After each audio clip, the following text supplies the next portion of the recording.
TTD ఉద్యోగ నియామకాల్లో DSC తరహా మోసం జరిగిందన్నారు భూమన కరుణాకర్ రెడ్డి. చంద్రబాబు సమీప బంధువు ఆదిశేషయ్య స్విమ్స్ లో చక్రం తిప్పుతున్నారని అన్నారు. స్విమ్స్ డైరెక్టర్ను పక్కన పెట్టి బర్డ్ హాస్పిటల్ డైరెక్టర్కు ఉద్యోగ నియామకాల బాధ్యతను అప్పగించారని అన్నారు. తిరుమల తిరుపతి దేవస్థానంలో ఉద్యోగాల మాయాజాలం నడుస్తున్నది. వేదపారాయణదారుల దగ్గర నుంచి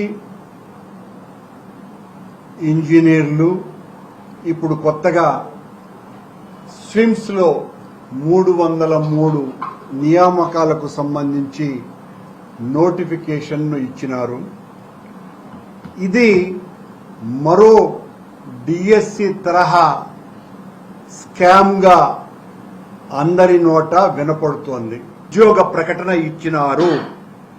వైద్య రంగానికి సంబంధించిన అంటే పారామెడికల్, నాన్ పారామెడికల్ కు సంబంధించిన పోస్టుల విషయంలో ఎయిమ్స్, డాక్టర్ ఎన్టీఆర్ ఆరోగ్య విశ్వవిద్యాలయం వంటి ప్రతిష్టాత్మక సంస్థల నిపుణుల ద్వారా సిలబస్, ప్రశ్నాపత్రాలు రూపొందించాల్సింది పోయి వీళ్లే కమిటీగా ఏర్పడి ప్రశ్నలు తయారు చేసుకున్నారు.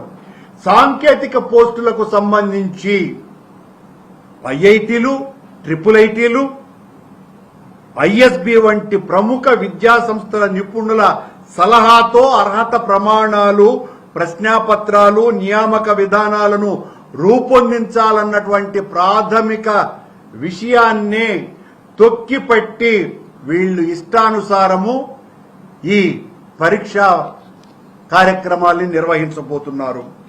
గ్రూప్ 1 కంటే తక్కువ స్థాయి ఉద్యోగస్తులకు సంబంధించిన సెలక్షన్స్ లో మెరిట్ ఆధారంగా అంటే పరీక్షలు రాసిన వాళ్లు ప్రథమ శ్రేణిలో ఉత్తీర్ణులైతే ఆటోమేటిక్ గా వాళ్లకు ఉద్యోగాలు ఇచ్చేటువంటి ప్రక్రియ దేశమంతా జరుగుతున్నటువంటి వ్యవహారం. కానీ ఇక్కడ పరీక్షా పత్రాలను ఈరోజు చంద్రబాబు గారి మానస పుత్రిక ఈనాటి విషకన్యలో కూడా రాసినారు. ఏమని?